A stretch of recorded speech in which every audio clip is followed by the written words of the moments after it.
Richard Southern joins us from the 680 News Business Center. As we mentioned earlier in the show, the Queen has agreed to let Harry and Meghan move to Canada on a part-time basis. So, Richard, what will this do to their brand?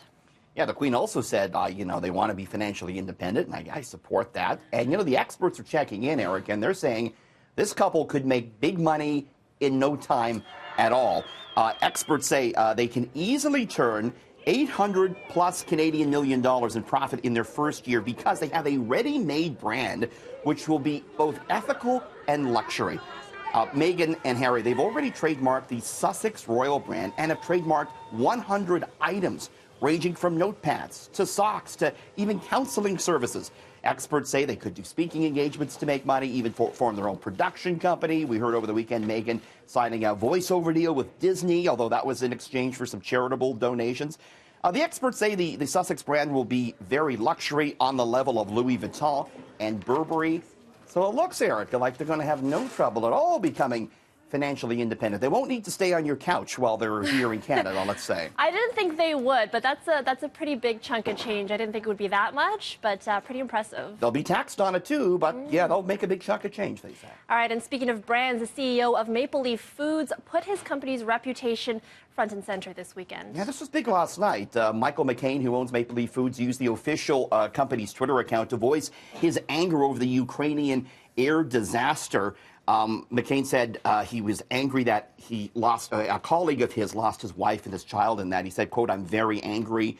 He went on to say, quote, "A narcissist in Washington tears world accomplishments apart," and, quote, "the collateral damage of this irresponsible, dangerous, ill-conceived behavior," basically alluding to the fact that he believes it's U.S. President Trump that led to this.